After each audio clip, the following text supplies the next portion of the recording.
So hello student, स्वागत है आप सभी का हमारी एक नई वीडियो में। जैसा कि आप देख पा रहे हैं, ऑर्गेनिक केमिस्ट्री का क्लास 11 का जो पार्ट 2 है, उसमें एक चैप्टर है ऑर्गेनिक केमिस्ट्री और उसके एक्सरसाइज में सबसे पहला क्वेश्चन है हमारे पास, what are hybridization states of each carbon atom in the following compounds. यानी कि हमें कुछ कंपाउंड्स गिवन है और उनका हमें हाइब्रिडाइजेशन फाइंड करना है। तो कैसे निकालेंगे आखिर हाइब्रिडाइजेशन किसी भी कंपाउंड का, वो आज इस वीडियो में हम जानेंगे। और मैं आपको बता दूं कि किसी भी मॉलिक्यूल यानी किसी भी कंपाउंड का हाइब्रिडाइजेशन निकालने के लिए जो बेसिक चीजें हैं वो आपको पता होना चाहिए। अगर आप उन बेसिक चीजों को नहीं जानते हैं तो उसके लिए डिस्क्रिप्शन बॉक्स पर आपको लिंक मिल जाएगा उस वीडियो का, जिस वीडियो को देखने के बाद आप किसी भी मॉलिक्यूल का, किसी भी कंपाउंड का हाइब्रिडाइजेशन आप बहुत आसानी से निकाल सकते हैं। तो फिलहाल मैं वो बेसिक आप यहाँ पर नहीं बताने वाला हूं, मैं इसको बहुत जल्दी सॉल्व करने वाला हूं। तो चलिए सॉल्व करते हैं। हमारे पास जो मॉलिक्यूल है, सबसे पहले हम ये मॉलिक्यूल लेते हैं। तो CH2 यानी कार्बन के साथ 2 हाइड्रोजन और 2 चाहिए इसको, डबल बॉन्ड के साथ कार्बन है, फिर डबल बॉन्ड के साथ ऑक्सीजन है। तो देखिए मैंने आपको कहा था कि जो अनपेयर्ड इलेक्ट्रॉन होगा वो बॉन्ड बनाएगा ऑक्सीजन का। देखिए मैं आपको फिर भी समझा दे रहा हूं, ऑक्सीजन का जो एटॉमिक नंबर होता है वो 8 होता है। अगर हम उसका स्ट्रक्चर ड्रॉ करेंगे तो इस तरह से होगा और इसका बैलेंस अगर हम निकालें तो 2 6 यानी कि 6 आउटरमोस्ट ऑर्बिट में इलेक्ट्रॉन प्रेजेंट है, इसे बैलेंस इलेक्ट्रॉन कहेंगे। और बैलेंस इलेक्ट्रॉन हम इस तरह से रिप्रेजेंट करेंगे। सबसे पहले एक एक इलेक्ट्रॉन देंगे, एक दे दिया, एक यहाँ पे, एक चार तरफ 4 इलेक्ट्रॉन हमने दे दिया। बचा कितना? 6 में से 4 हमने दे दिया तो 2 बचा, 1 2। तो देखिए 2 तो जोड़ा बन रहा है, यहाँ पे भी पेयर बन रहा है, यहाँ पे भी पेयर बन रहा है, लेकिन ये 2 क्या हो रहा है? अनपेयर्ड। 2 अनपेयर्ड, 2 बॉन्ड इसलिए बनाया। कार्बन का भी मैं आपको दिखा देता हूं, है ना। कार्बन का एटॉमिक नंबर 6, बैलेंसी अगर देखा जाए तो 4, आउटरमोस्ट ऑर्बिट में ये बैलेंसी। तो अगर इसका स्ट्रक्चर हम ड्रॉ करें, 4 इलेक्ट्रॉन हम इसे दें, 1 2 3, तो 4 इलेक्ट्रॉन हमने दे दिया। तो ये चारों इलेक्ट्रॉन अनपेयर्ड है, इसलिए ये 4 बॉन्ड बनाता है ना। देखिए कार्बन 4 बॉन्ड बनाता है, 1 2 3 4। चलिए ये बेसिक था। और भी बहुत तरह की जो है बेसिक इंफॉर्मेशन है जो आपको पता होना चाहिए हाइब्रिडाइजेशन बनाने के लिए। तो चलिए डिस्क्रिप्शन बॉक्स पर दिए गए लिंक पर क्लिक करके उस वीडियो को अगर आप देख लेते हैं तो बहुत ही अच्छा होगा, आपको सारी चीजें क्लियर हो जाएगी। ठीक है, चलिए ये हमने जो है इस मॉलिक्यूल का स्ट्रक्चर ड्रॉ कर लिया। अब ड्रॉ करने के बाद अब हमें क्या करना है, क्या बोल रहा है? स्टेट ऑफ ईच कार्बन, यानी कि हर एक कार्बन का हमें हाइब्रिडाइजेशन फाइंड करना है।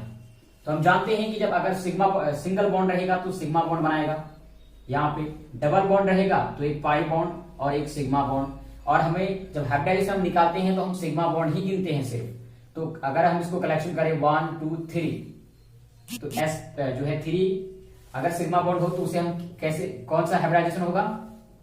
sp2 hybridisation. चलिए ये कार्बन हो गया। अब ये दूसरा कार्बन, तो यहाँ पे एक पाई बॉन्ड बनेगा, यहाँ पे एक सिग्मा बॉन्ड बनेगा। तो sigma bond 2 sigma bond, sp hybridisation. ये पहला मॉलिक्यूल था और ये इसका हाइब्रिडाइजेशन हो गया। ठीक, चलिए अब हम अगला मॉलिक्यूल देखेंगे। अब अगला मॉलिक्यूल है हमारे पास CH3 CH double bond CH2, है ना। CH3 यानी कार्बन के साथ 3 हाइड्रोजन, कार्बन के साथ 1 हाइड्रोजन, 2 हाइड्रोजन और ये 3 हाइड्रोजन। उसके बाद सिंगल बॉन्ड के साथ कार्बन, 4 कंप्लीट हो गया। उसके बाद इसको 1 हाइड्रोजन चाहिए, डबल बॉन्ड के साथ C जुड़ा हुआ रहेगा, इसको 4 कंप्लीट हो गया। अब इसको 2 हाइड्रोजन दे देते हैं तो ये भी, इसका भी अनपेयर्ड इलेक्ट्रॉन में 4 बॉन्ड बना देगा। ठीक, तो इस तरह से इसका भी स्ट्रक्चर हमने ड्रॉ कर लिया। देखिए कार्बन कितना है? 1 2 3 कार्बन है, 1 2 3 कार्बन आ गया। अब इसका हाइब्रिडाइजेशन निकालेंगे। सिंगल बॉन्ड में sigma bond, sigma bond, sigma bond, sigma bond. अब इसको गिनेंगे 1 2 3 4, sp3 हाइब्रिडाइजेशन। इस सेंट्रल एटम को देखें, सिग्मा बॉन्ड, एक पाई बॉन्ड, एक सिग्मा बॉन्ड, 1 2 3, sp2 हाइब्रिडाइजेशन। अब इस सेंट्रल एटम को अगर देखें तो एक सिग्मा बॉन्ड, एक sigma bond, 1 2 3 sigma bond. Only क्या करना है आपको? सिर्फ आपको सिग्मा बॉन्ड ही काउंट करना है ना। सिर्फ आपको सिग्मा बॉन्ड ही काउंट करना है, पाई बॉन्ड आपको काउंट नहीं करना है। और ये आपको क्लियर होना चाहिए, डबल बॉन्ड रहेगा तो एक पाई बॉन्ड होगा और एक सिग्मा बॉन्ड होगा।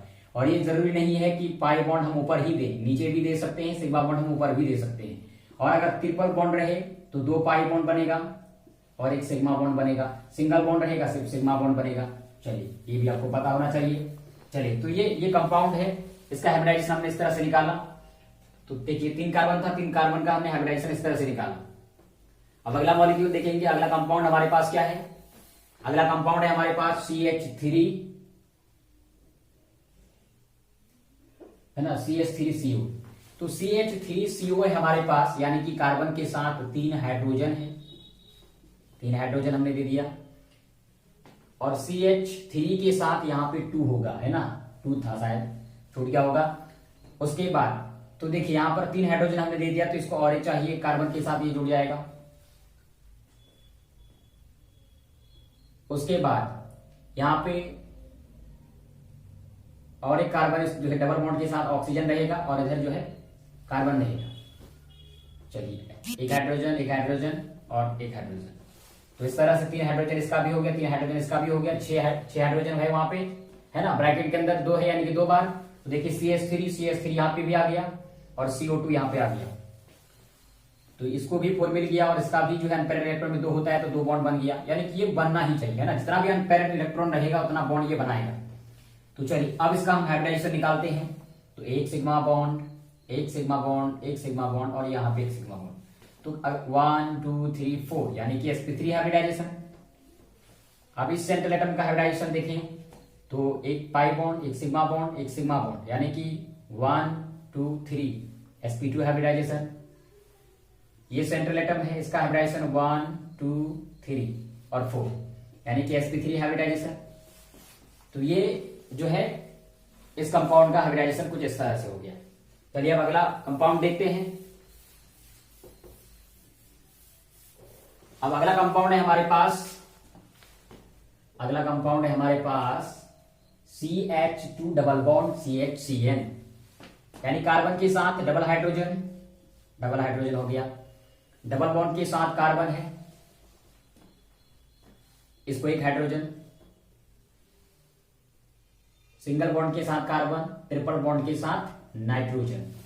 ये इसका स्ट्रक्चर हो गया, देख सकते हैं आप। इस कार्बन को भी 4 मिल गया, इस कार्बन को भी 4, इस कार्बन को भी 4, और नाइट्रोजन का 3 अनपेयर्ड इलेक्ट्रॉन होता है, 3 बॉन्ड उसने बना दिया। अब इसका हाइब्रिडाइजेशन निकालेंगे। सिंगल बॉन्ड, सिग्मा बॉन्ड हो गया, सिग्मा बॉन्ड, एक पाई बॉन्ड, एक सिग्मा बॉन्ड, यानी कि sp2 हाइब्रिडाइजेशन, 1 2 3 sp2 हाइब्रिडाइजेशन। अगला एक सिग्मा बॉन्ड, एक सिग्मा बॉन्ड, यानी कि sp2 हाइब्रिडाइजेशन। इस एटम को देखें तो एक पाई बॉन्ड बनाएगा, एक पाई बॉन्ड बनाएगा, और एक बीच में सिग्मा बॉन्ड बनाएगा। तो 1 2 सिग्मा बॉन्ड, यानी कि sp हाइब्रिडाइजेशन। तो इस तरह से ये कंपाउंड का भी हाइब्रिडाइजेशन। अब हमारे पास है अगला कंपाउंड C6H6, यानी कि 6 कार्बन। तो 1 कार्बन, 2 3 4 5 6 कार्बन हो गया। 6 हाइड्रोजन है, 3 हाइड्रोजन इधर दे देंगे और 3 हाइड्रोजन उधर दे देंगे, है ना। आप किधर भी दो, लेकिन उनका जो अनपेयर्ड इलेक्ट्रॉन है उतना बॉन्ड वो बनाना चाहिए। तो कार्बन ने 3 बनाया, इसको और एक चाहिए। इस कार्बन ने 1 बना लिया और इसको 3 चाहिए। अब इस कार्बन ने 3 बनाया, इसको और एक चाहिए।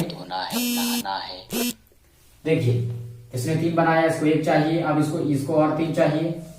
अब ये कार्बन इधर से 3 बना लिया और एक इसको चाहिए, और इस कार्बन ने 3 हाइड्रोजन ले लिया और एक बॉन्ड कार्बन से ले लिया, तो इसका भी 4 हो गया। अब इसका हाइब्रिडाइजेशन निकालेंगे। तो एक सिग्मा बॉन्ड, एक सिग्मा बॉन्ड, एक सिग्मा बॉन्ड, एक सिग्मा बॉन्ड, यानी कि sp3 हाइब्रिडाइजेशन। इस कार्बन को देखें तो पाई बॉन्ड और एक सिग्मा बॉन्ड, यानी कि 1 2 sp हाइब्रिडाइजेशन हो गया। उस तरह से इस कार्बन को देखें तो एक सिग्मा बॉन्ड और एक सिग्मा बॉन्ड, sp हाइब्रिडाइजेशन। इस कार्बन को देखें तो एक पाई बॉन्ड बनेगा, एक पाई बॉन्ड और एक सिग्मा बॉन्ड बनेगा। तो एक सिग्मा बॉन्ड, एक सिग्मा बॉन्ड, 2 सिग्मा बॉन्ड, कौन सा, sp हाइब्रिडाइजेशन बनता है। उसके बाद इसका एक सिग्मा बॉन्ड यहाँ पे, एक सिग्मा बॉन्ड यहाँ पे, sp हाइब्रिडाइजेशन इसका भी। इस सेंट्रल एटम को देखें तो एक सिग्मा बॉन्ड, एक सिग्मा बॉन्ड, एक सिग्मा बॉन्ड, यानी कि sp3 हाइब्रिडाइजेशन। तो देखिए 6 सेंट्रल एटम था हमारे पास, 6 कार्बन एटम था, 1 2 3 4 5 और ये 6। तो इस तरह से हमने इसका भी जो है हाइब्रिडाइजेशन फाइंड कर लिया। तो इस तरह से हमने जितने भी कंपाउंड दिए गए थे उनका हमने सॉल्यूशन कर लिया, स्ट्रक्चर ड्रॉ किया, हाइब्रिडाइजेशन निकाला। तो अब उसके बाद हम अगली वीडियो में अगला प्रश्न देखेंगे, अगला क्वेश्चन देखेंगे।